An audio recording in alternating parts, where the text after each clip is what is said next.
devemos andar. Palavra que enche o nosso coração de esperança acerca do reino do Senhor, acerca da vida por vir que nos aguarda, chamada de vida eterna. Palavra que, diante das dificuldades, dos contratempos que surgem diante de nós, nos ensina quais atitudes devemos externar. Estamos diante, portanto, da palavra do Senhor.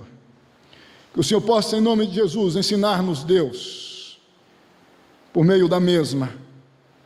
Amém e amém. Como disse Romanos 13, dos versos de 1 a 5, na verdade, dos versos de 1 a 7, tem o objetivo de ensinar como um cristão, um convertido em Cristo Jesus, deve se comportar diante do governo civil. Qual a atitude, qual o entendimento que um cristão deve ter acerca do governo civil? O capítulo 13, dos versos de 1 a 7, trata, como disse, primariamente dos cristãos e do governo civil. Na verdade, como volto a ressaltar, os cristãos devem se relacionar com o governo civil. Hoje nós vamos nos ater só aos versos de 1 a 5. Há duas razões, segundo João Calvino, quando mesmo comenta este texto, do apóstolo Paulo tratar deste assunto, ou seja, de como um cristão deve se relacionar com o governo civil. Primeira razão, de acordo com João Calvino, uma visão equivocada por parte de alguns judeus de que o reino de Cristo só seria propriamente exaltado quando todos os poderes terrenos fossem suprimidos, e que só poderiam desfrutar da liberdade concedida por Cristo se rompessem com todo e qualquer jugo de servidão humana. Ou seja, a primeira razão, de acordo com João Calvino, do apóstolo Paulo tratar nos versos de 1 a 5 de Romanos 13, acerca da relação que o cristão deve manter com o governo civil, foi a visão equivocada por parte de alguns judeus, acerca de como o reino de Cristo seria exaltado na terra.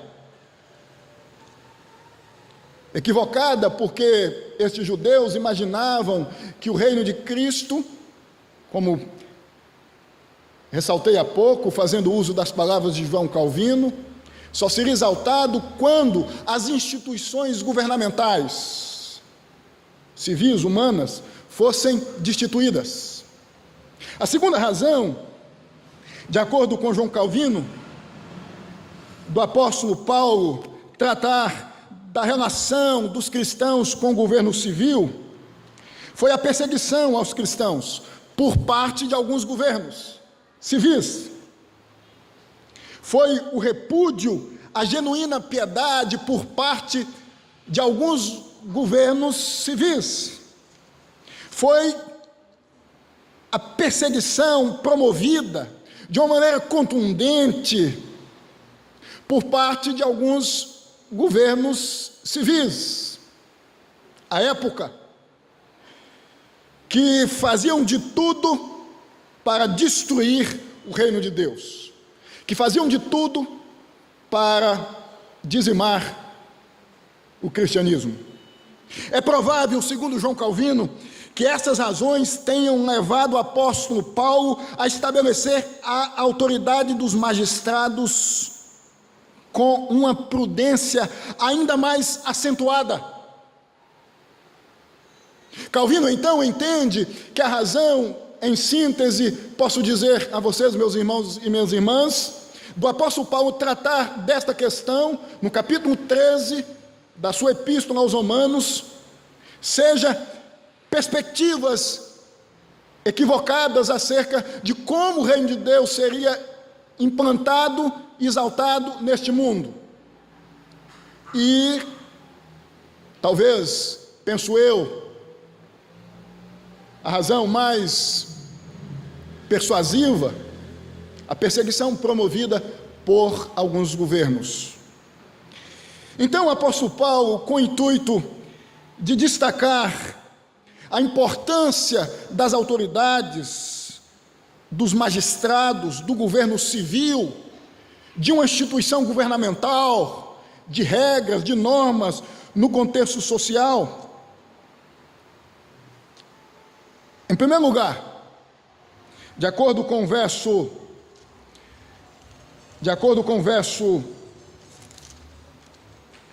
1, é que toda autoridade deve ser respeitada. Vejam o que diz o verso 1 em sua parte inicial, isto é, em sua parte A. Todo homem esteja sujeito às autoridades superiores. Esse todo homem aqui pode ser também traduzido por todas as pessoas. A intenção do apóstolo Paulo aqui é dizer que tanto cristãos como não cristãos devem sujeição, respeito, submissão às autoridades, aos governos civis. Aqui nós temos um imperativo presente passivo, que significa continuem a estar submissos às pessoas que estão no comando. Este é o significado aí do verso 1, parte A. Todas as pessoas devem estar submissas a pessoas que estão em cargos elevados.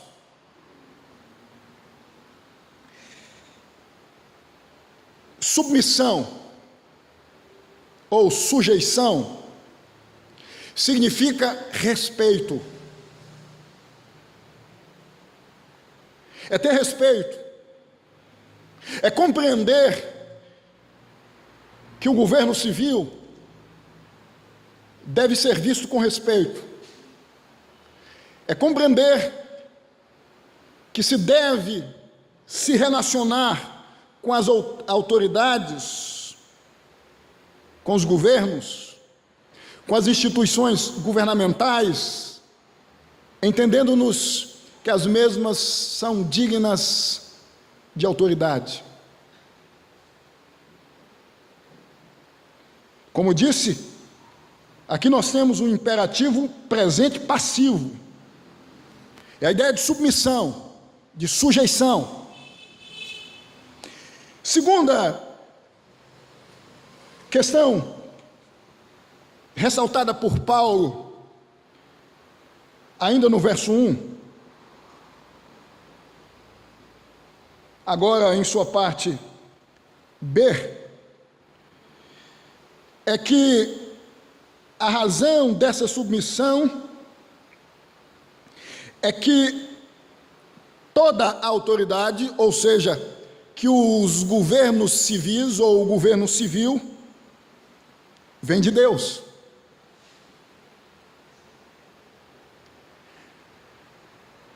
É Deus quem institui. Vejam, primeiro, a recomendação é: nós, cristãos, devemos nos relacionar com as autoridades, com o governo civil, tendo-nos a compreensão que as mesmas, ou que o mesmo, isto é, as autoridades os governos civis são autoridades.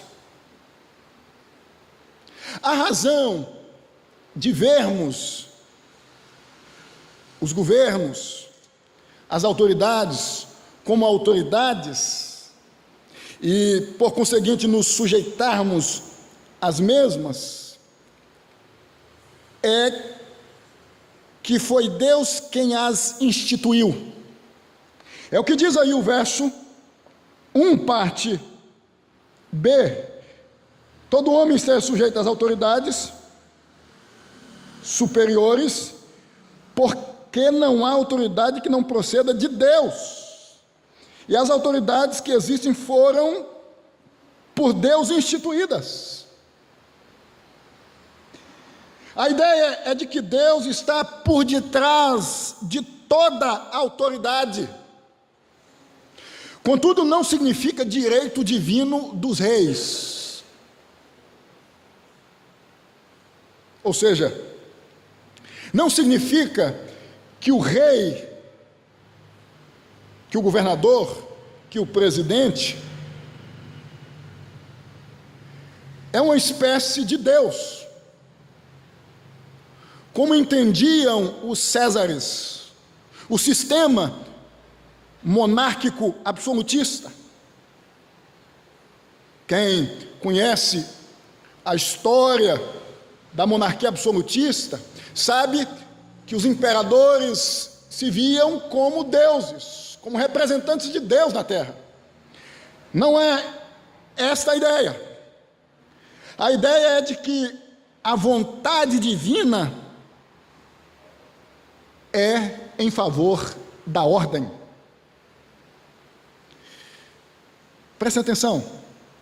O texto ensina que a vontade de Deus é que haja ordem na sociedade. É que haja um sistema com normas, com regras. É que haja governos. É que haja pessoas capazes, gabaritadas, governando sociedades, povos, nações. O texto não está apoiando tipos específicos de governo, o governo A ou o governo B, mas o governo como conceito, ou seja, a ordem civil é melhor que o caos. É melhor os governos em um contexto social, com suas normas, com suas regras punitivas, em um contexto social, do que a ausência de um governo, ou a ausência de normas e regras estatais em uma sociedade. É da vontade de Deus que haja ordem, é da vontade de Deus que haja regras, é da vontade de Deus que haja formulações normativas capazes de dizer o que é viável e o que é inviável em uma sociedade.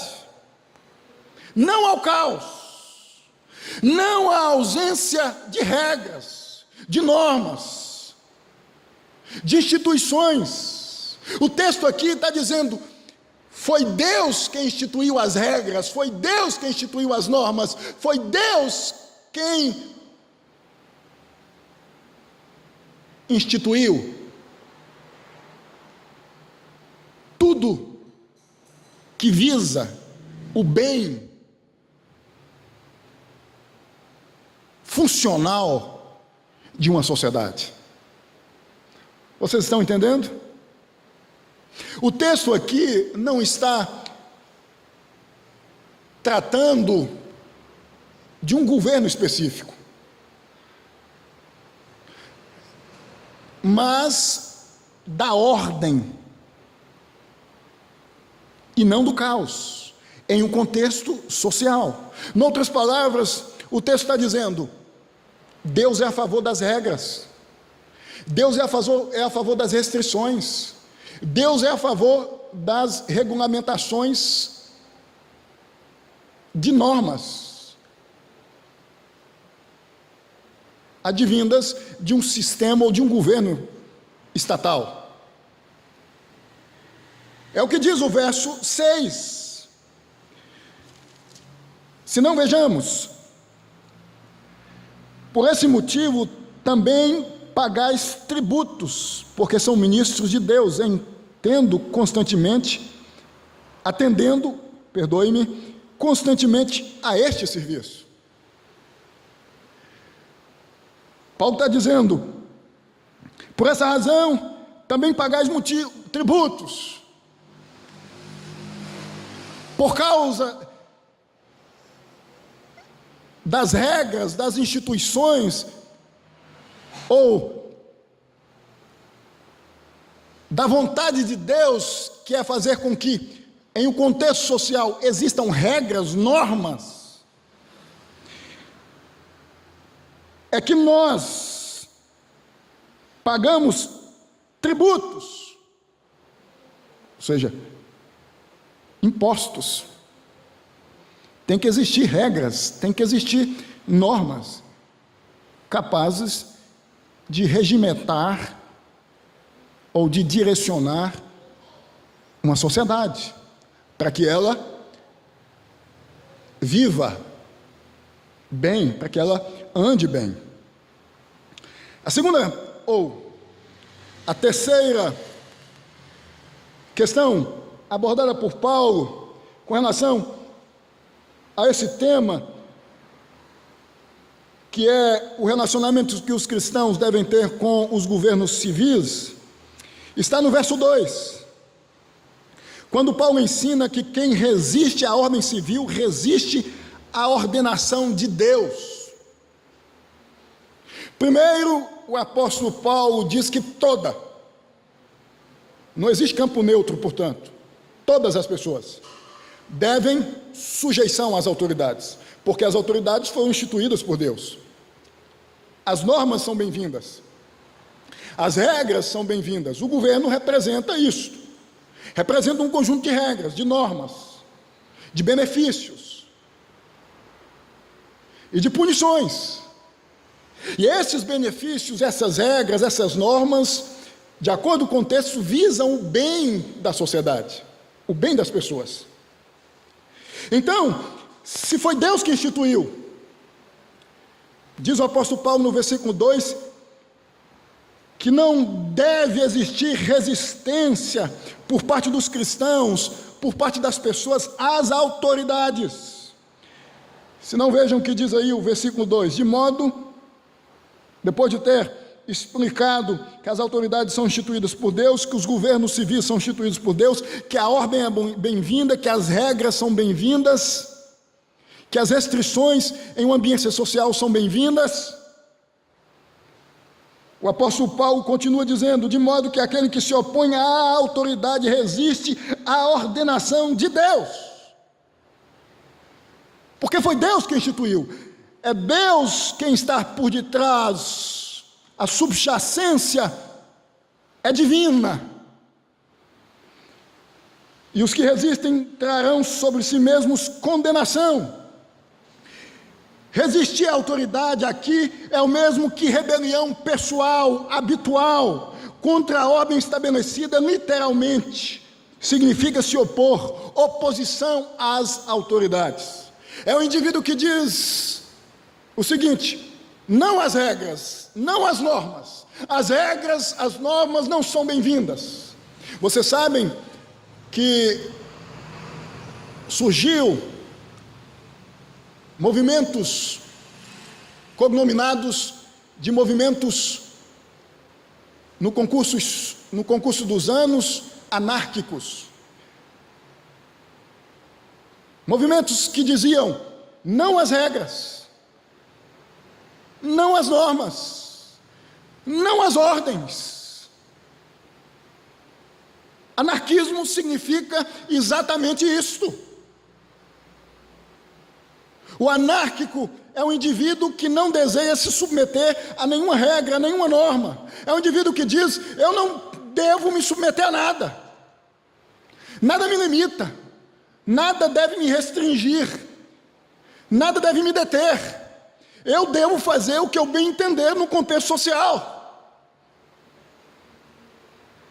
É um indivíduo que não entende que as regras, que as normas, ou seja, que as autoridades que instituem tais regras e tais normas, foram instituídas por Deus, a fim de instituírem tais normas, tais regras, com um único propósito: estabelecer a ordem na sociedade, evitar o caos, a desordem, os homicídios, os roubos. Sociedade sem regras, sociedade sem normas, é uma sociedade que vive em nome do caos. Infelizmente, nós vivemos em uma realidade social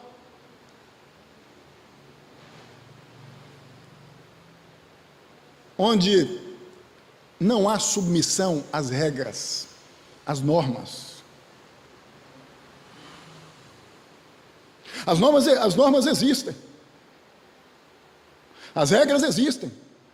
Existe um Código Penal, Código Civil, direitos e obrigações confeccionadas ou confeccionados por pessoas capazes.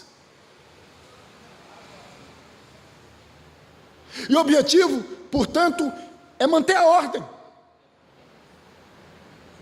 é preservar a pessoa humana, é preservar o direito da propriedade à propriedade.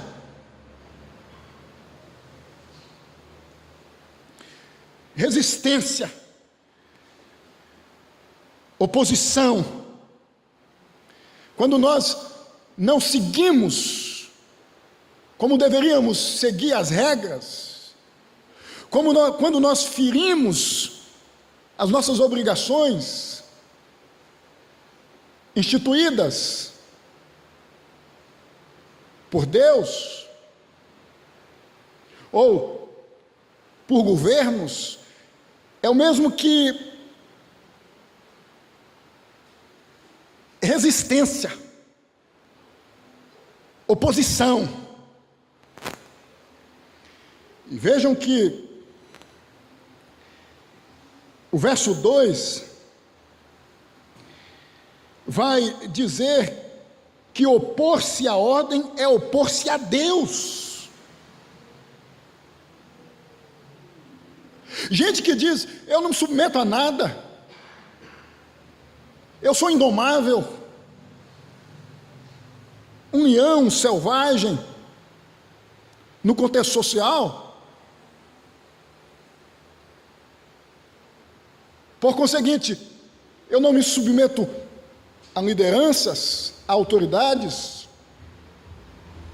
Está se opondo a Deus. As regras, os mandamentos, as normas devem ser obedecidas, devem ser seguidas e não resistidas. Nós vivemos, como disse há pouco, em uma época onde pessoas estão explicitando comportamentos que evidenciam resistência, oposição para com algumas normas instituídas, definidas, ou para com algumas estruturas, regras encarnadas na sociedade ocidental. O que a gente vê hoje, em muitas avenidas de várias cidades espalhadas por nosso país, é triste. Resistência, gente depredando patrimônio público, moças nuas, mostrando os seios, as partes íntimas do corpo, drogas, assassinatos. Uma sociedade ou uma parte da sociedade que resiste, diz o texto, que quem resiste às normas, às regras, está resistindo a Deus, está se opondo a Deus, porque é Deus que está por detrás do estabelecimento da ordem, das regras, do mandamento da sociedade. Deus que está por detrás das estruturas que inibem o caos, a desordem, os descontroles sociais. Deus!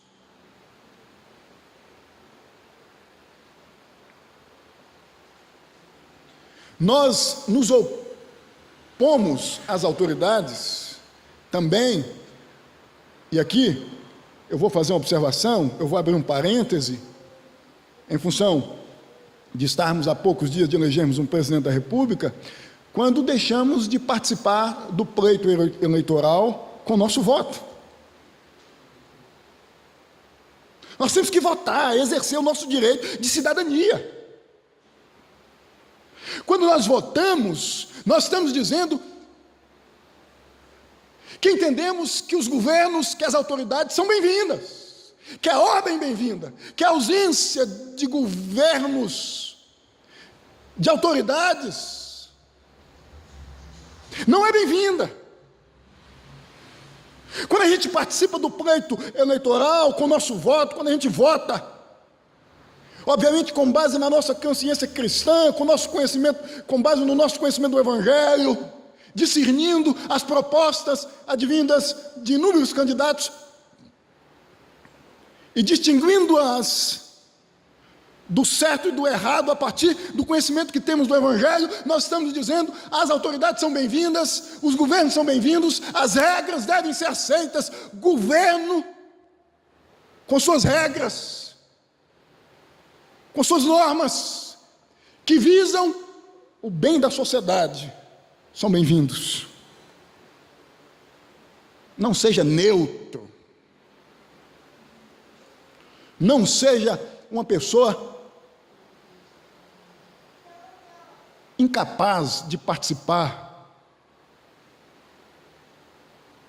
da eleição de um governante, entendendo que foi Deus quem instituiu, é da vontade de Deus, Deus tem prazer. Os governos, com suas regras, com suas normas. É óbvio que esta sujeição, que esta obediência aos governos civis, às autoridades, deve seguir as regras, os parâmetros da palavra de Deus. Quando um governo ou uma autoridade começa a propor filosofias comportamentais a fim de fazê-las regras que são incompatíveis com a palavra de Deus, nós temos que dizer não. Não fazendo-nos uso da espada, de pedras, mas em nível de consciência ou a nível de consciência, dizermos não. Não vamos nos insurgir com espadas, com paus e pedras, mas nós não vamos nos submeter. Nós temos propostas advindas de partidos políticos que estão sendo explicitadas hoje, como a legalização do aborto, como a legalização do casamento entre duas pessoas do mesmo sexo. São normas incompatíveis com o ensino da palavra de Deus. Assim, nós não devemos exercer o nosso direito enquanto cidadãos e cidadãs, ou seja, votarmos em propostas que não estão de acordo com a palavra do Senhor. As regras são bem-vindas, as normas são bem-vindas, as propostas que visam o bem da sociedade são bem-vindas, desde que elas estejam de acordo com o que a palavra santa, inerrante e autoritativa de Deus ensina. Resistir, portanto, é o mesmo, resistir às autoridades é o mesmo que resistir a Deus. A ideia aqui, meus irmãos, volto a dizer, é o entendimento de que não há necessidade de leis, de normas, de regras, de princípios normativos capazes de regulamentar os convívios de uma sociedade. É entender que as leis, elas são bem-vindas e nós temos que participar votando, elegendo. É o nosso contexto, é a circunstância que nos envolvem, em cidadãos, então, que pleiteiam os governos com propostas que se adequam ao que a palavra de Deus ensina.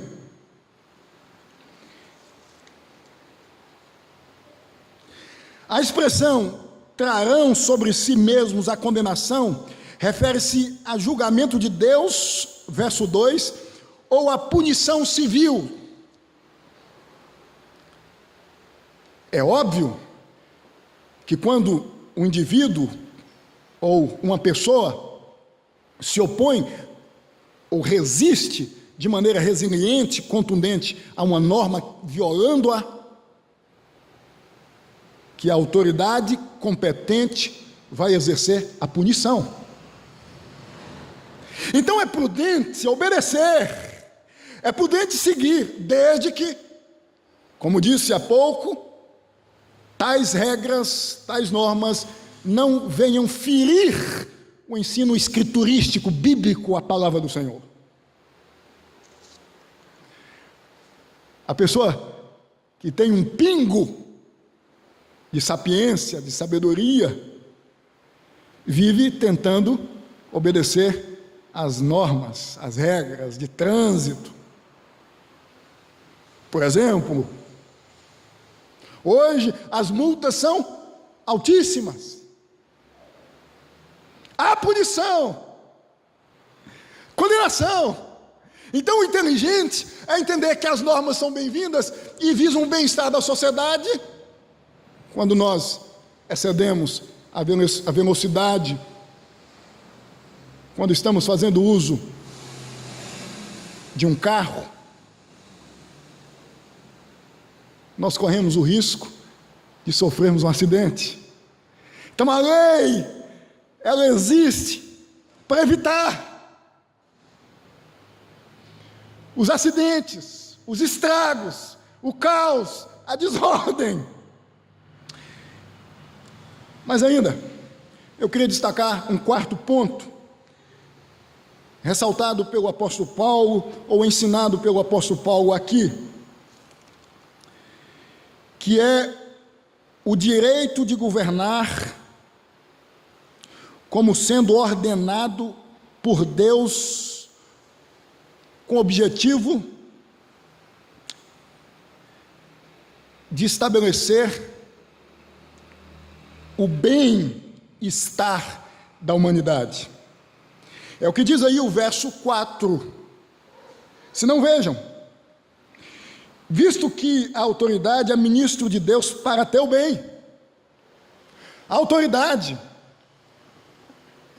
as normas, as regras, a ideia aqui é de regra, de norma, é de alguém que rege um sistema ou uma sociedade, estabelecendo regras, estabelecendo normas.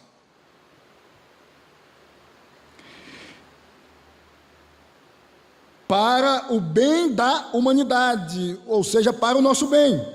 Continuando, entretanto, se fizeres o mal, teme, porque não é sem motivo que ela traz a espada, pois é ministro de Deus, vingador, para castigar o que pratica o mal. Ministro de Deus. Ministro de Deus. Não é porque À época, os cristãos estavam vendo autoridades que não tinham compromisso com Deus, que perseguiam os cristãos, que não tinham temor de Deus, que os mesmos deviam dizer: abaixo as autoridades, abaixo os governos. Não, de maneira nenhuma. O governo, com suas regras, com suas normas, foi instituído por Deus. Não tenham esta percepção, essa visão, por causa das circunstâncias vividas por vocês, do governo, da autoridade. Porque é ministro de Deus, vingador. O apóstolo Paulo usa aqui uma figura veterotestamentária, ou seja, do Velho Testamento, o vingador. A ideia, portanto, com base no Antigo Testamento é: matou, vai pagar com a mesma moeda. Roubou, vai pagar com a mesma moeda. Tem punição. É vingador, é ministro de Deus. Por isso que a ausência de punição constrói uma sociedade caótica, desorganizada, desumana, impiedosa, cruel. Nós temos que ser a favor de um governo que tenha estas características, que venha punir, que venha corrigir o faltoso, o anárquico, ou seja, o opositor às normas, às regras governamentais. Vingador.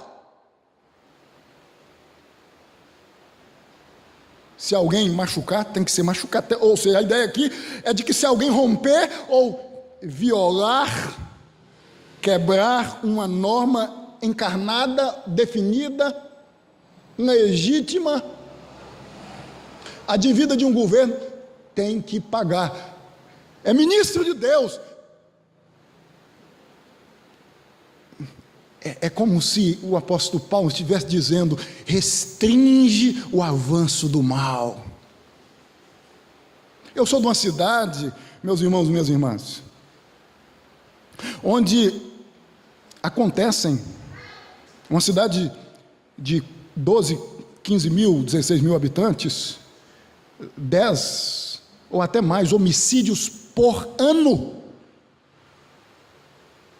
As pessoas matam e não são punidas. Eu já vi muitos assassinatos, homicídios, enquanto residia na minha cidade,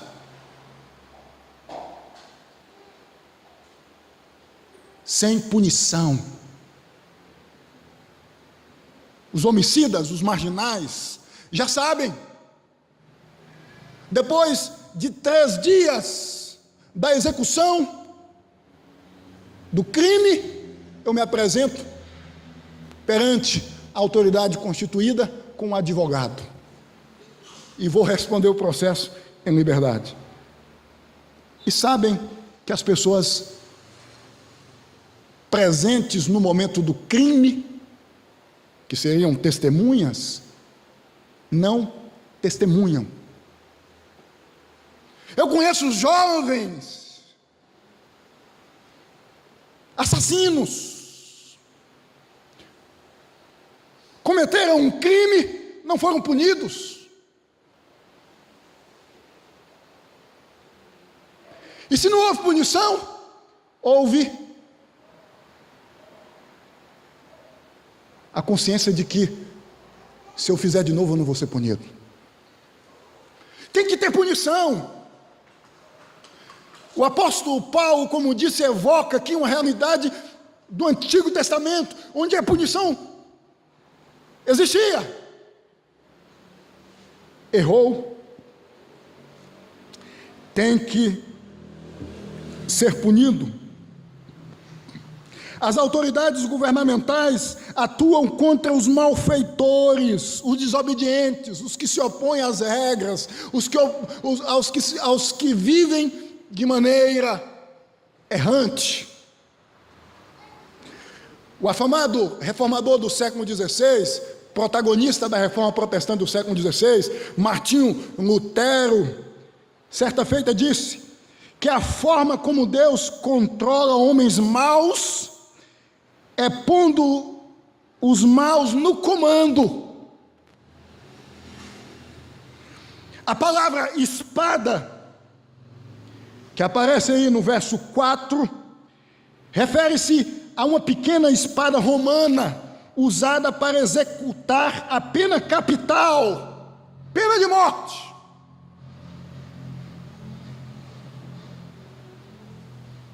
Não se assustem, a pena de morte é defendida pela palavra de Deus.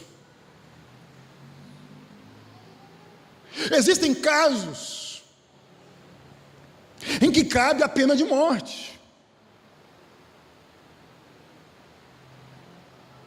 Da autoridade é a espada, a pena capital. É óbvio que eu não estou aqui dizendo que a pena de morte deve ser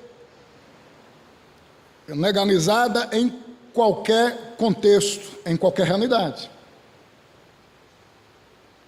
A Bíblia defende a pena de morte. Ensina esse texto, por exemplo, conquanto a mesma tem que ser executada em contextos em que não haja corrupção. Discutir a pena de morte ou a viabilidade da pena de morte em nosso país é uma coisa. Discutir se a Bíblia referenda a pena de morte é outra coisa. Entendido?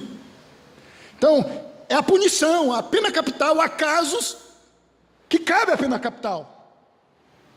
Eu gosto muito de filmes policiais que retratam casos verídicos, como casos que envolvem serial killers americanos, pessoas que gostam de matar em série. O maníaco do parque é um serial killer, porque matou em série. Pessoas que matam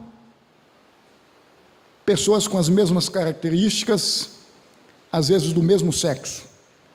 1, 2, 3, 4, 5, 10 vezes.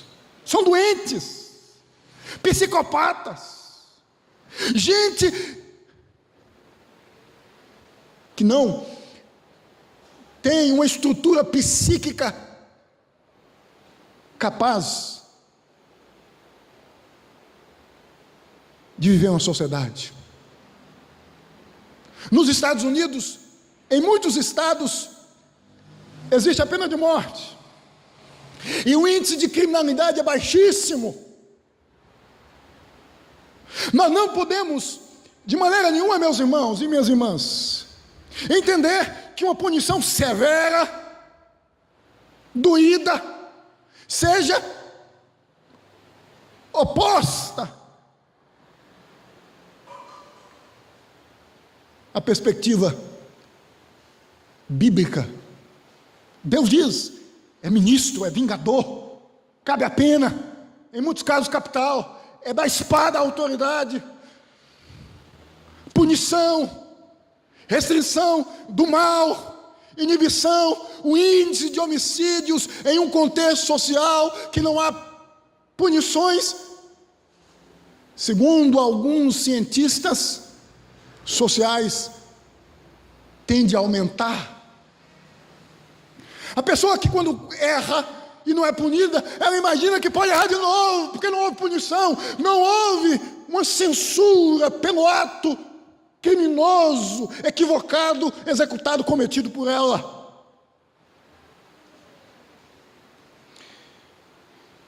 Quinto e último argumento ou ponto, usado por Paulo está no verso 5, que são as razões conclusivas, ou os porquês devemos nos relacionar com as autoridades, com os governos civis, tendo-nos em vista que devemos nos submeter, porque são instituídos por Deus. Deus é a favor da ordem e não da desordem, das regras, das restrições, daquilo que pode ou que é capaz de inibir, de diminuir, de aformigar o mal. Primeira, escapar de receber punição, seja de Deus, seja das autoridades. É o que diz o verso 5. É necessário que lhe sejais sujeitos, não somente por causa do temor da punição. Tem gente que obedece só porque tem medo de ser punido.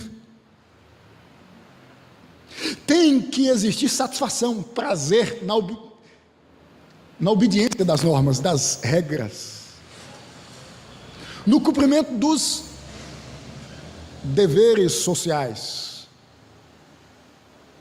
É difícil pagar imposto, ainda mais em nosso país. E eu sei que muita gente paga para não cair na malha fina.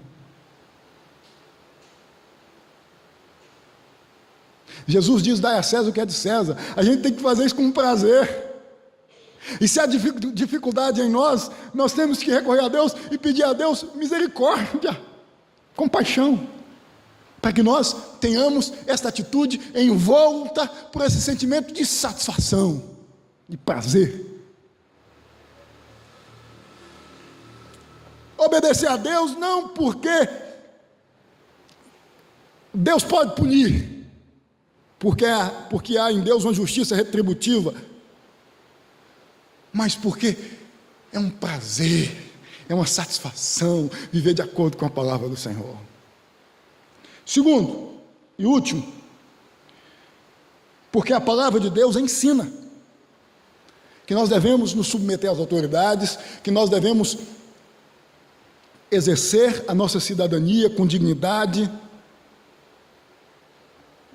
nós devemos participar de tudo que envolve a instituição, humanamente falando, de uma autoridade. No nosso caso em específico, com o nosso voto. É o que diz aí a parte final do verso 5. Quando mesmo tem o objetivo de referendar esta questão da obediência aos governos civis, às autoridades, mas também por dever de consciência. Ou seja, mas também por causa do entendimento que vocês têm do Evangelho, mas também por causa do entendimento que vocês têm das Escrituras, da Palavra de Deus. E aqui eu aproveito mais uma vez para destacar, para ressaltar, meu irmão e minha irmã, não vote, não ponha no poder quem sustenta ideias que maculam a palavra de Deus. Exerça a sua cidadania com consciência. Consciência do Evangelho. Aqui não existe, creio eu, ninguém que não saiba o básico acerca da palavra de Deus.